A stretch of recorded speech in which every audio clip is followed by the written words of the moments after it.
வணக்கம் நேயர்களே, நான் உங்க ரெஜியா பேசுறேன். 1001 இரவில் சொல்லிய அரபு கதைகள் எபிசோட் 1.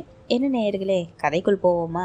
முன்னொரு காலத்துல பேரரசர் ஒருவர் இருந்தாரு. அவர் இந்தியா முதல் சீனம் வரைக்கும் நல்லாட்சி நடத்திக்கிட்டு இருந்தாரு. அவருடைய பேர் புகழுக்கு அளவே இல்லை.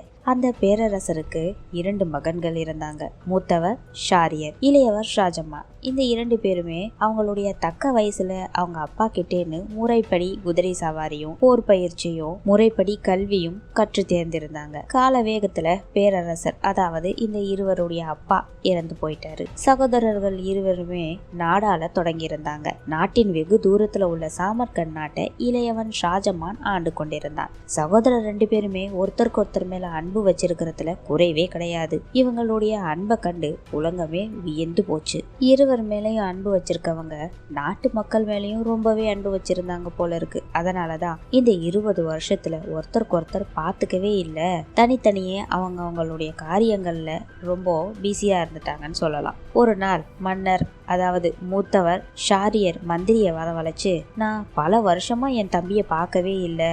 வேலையோட பழுவினால நான் ஒரு பக்கமும் என் தம்பி ஒரு பக்கமும் அவங்க வேலையில நிலைத்து நின்னுட்டோம். இனிமையாவது நான் என் தம்பியை பார்க்கணும்னு ஆவல் கொண்டிருக்கிறேன். நீங்க இதை என் தம்பி கிட்ட போய் சொல்லி ஒரு 6 மாத காலமாவது அவனை என்னோட இருக்க சொல்லணும், செய்வீங்களா அப்படின்னு மன்னர் ஷாரியர் கேட்டார். அதற்கு உடனே மந்திரியும், மன்னா, தங்களுடைய உத்தரவுக்காக நான் காத்திருக்கேன், இதை என்கிட்ட கேட்கணுமா அப்படின்னு சொன்னாரு. உடனே மன்னர் ஷாரியர் சந்தோஷத்தோட கடிதம் எழுதுறவங்களை வர வச்சு ஒரு பட்டு துணியில அவருடைய அழைப்பை கவிதை நயம் சொட்ட எழுத சொன்னார் ஷாரியர். உடனே கடித சுருளை மந்திரி கிட்ட கொடுத்து, நாளையே புறப்பட சகல ஏற்பாடுகளையும் செஞ்சு கொள்ளணும், சரியா மந்திரி அவர்களே அப்படின்னு சொன்னார். உத்தரவு மன்னா அப்படின்னு சொல்லிட்டு மறுநாள் பொழுது விடிகிற தருணத்துல பயண ஏற்பாடுகளோட அரண்மனை மைதானத்துல வந்து சேர்ந்தார் மந்திரி.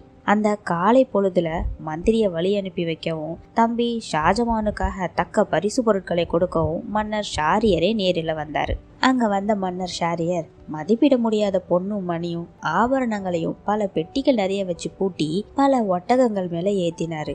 பரிசு பொருட்களோட சேர்ந்து ஒட்டகங்களும் பரிசா போச்சு. கூடவே அழகில் சிறந்த பெண்களும் பரிசு பொருட்களா பல்லக்குகளோட சேர்ந்து போனாங்க. காற்றிலும் கொடிய வேகமாக பறக்கக்கூடிய குதிரைகளும் அதன் மேல வாளும் வில்லும் வச்சு வீரர்களும் காவலுக்காக ஆரவாரத்தோட மந்திரிய வழி அனுப்ப காத்துக்கிட்டு இருந்தாங்க.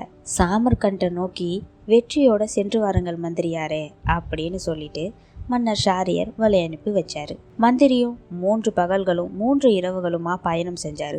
பரிசு பொருள்களோட போய்கிட்டு இருந்த வழியில இருந்த பேரரசுக்குட்பட்ட மன்னர்கள் மேலும் இது எல்லா மன்னர் ஷாரியருடைய பரிசு பொருட்களா, அவருடைய தம்பிக்காகவா அப்படின்னு வியப்போட பார்த்தாங்க. பார்த்ததோட நிறுத்திக்காம அவங்களும் மேலும் சில பரிசு பொருட்களையும் கொடுத்து மந்திரிய வழி அனுப்பி வச்சாங்க. மலைகள், கொடிய பாலைவனங்கள் அத்தனையும் கடந்து 4ஆம் நாள் சாமர்கண்டுக்கு போய் சேர்ந்தாரு மந்திரி.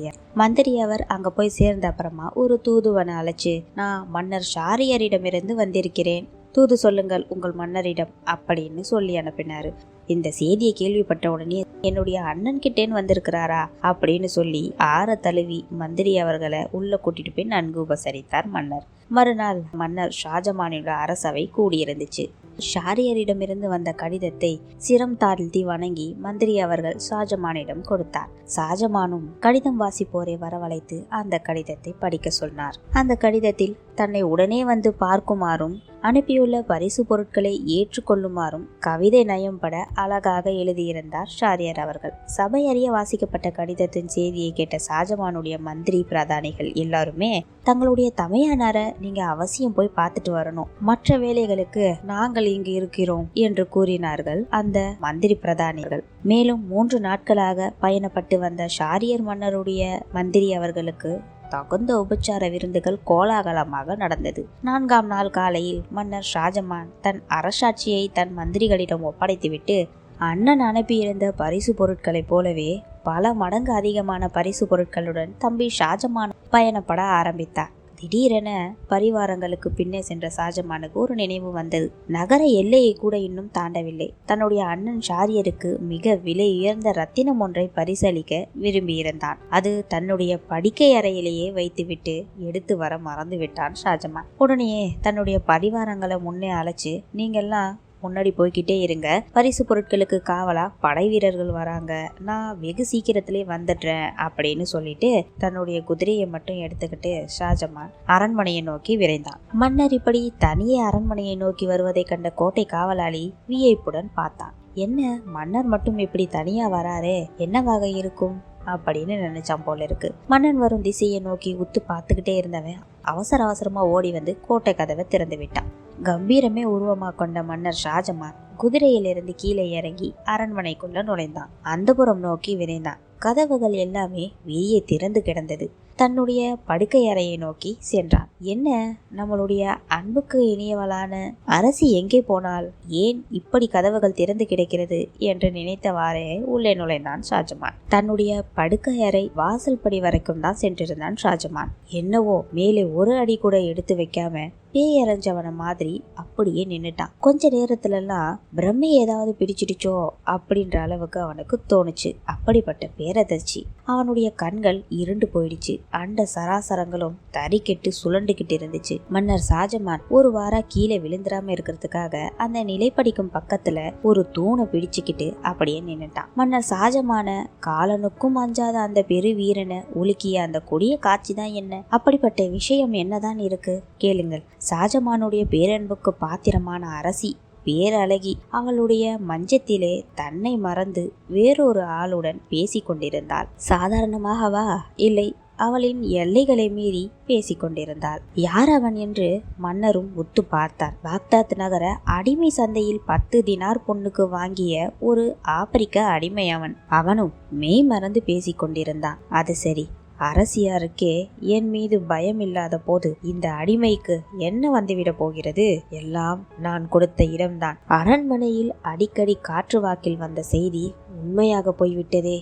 இதை இனியும் விட்டு வைக்க கூடாது. என்னை ஏமாற்றியவளை தீர்த்து கட்டிவிட வேண்டும் என்று எண்ணி மன்னன் தன் உடையில் இருந்த வாளை உருவிக்கொண்டு தன் அறையினுள் வேகமாக நுழைந்தான். நுழைந்தவன் சிறிதும் தாமதிக்காமல் ஒரே வீச்சாக இருவரையின் தலையையும் வெட்டி, அடடா, ஒரே வீச்சில் இருவருடைய தலையும் விழுந்து விட்டதே, பழித்திருக்குமோ இருக்காதோ, விடக்கூடாது என்று சொல்லிவிட்டு தலை இழந்த அந்த உடலை மேலும் கோப ஆவேசத்தோடு துண்டு துண்டுகளாக வெட்டி, யார் அங்கே என்று கூப்பிட்டு கத்தினான். உடனே ஏவலாளிகள் ஓடி வந்து மன்னர் மன்னா அப்படின்னு சொல்லி மன்னருடைய கோரமான முகத்தையும் கீழே கடந்த சதை பிண்டங்களையும் பார்த்தார்கள். அப்புறப்படுத்துங்கள் என்று மன்னருடைய குரல் கேட்ட உடனே பயந்து போய் அதையெல்லாம் விரைந்து வந்து அப்புறப்படுத்த தொடங்கினார்கள். சற்று நேரத்திற்கெல்லாம் இறைவனிடம் மண்டி போட்டு மன்னிப்பு கேட்டான் ஷாஜமான். இவர்களை கொலை செய்ததற்காக அல்ல, இத்தனை நாளும் விட்டு வைத்ததற்காகவும் ஒரு உயிரை எடுத்ததற்காகவும் மட்டும்தான் இந்த வேண்டுகோள். மேலும் திடுக்குற்று எதையோ ஞாபகப்படுத்தி கொண்டவன் மாதிரி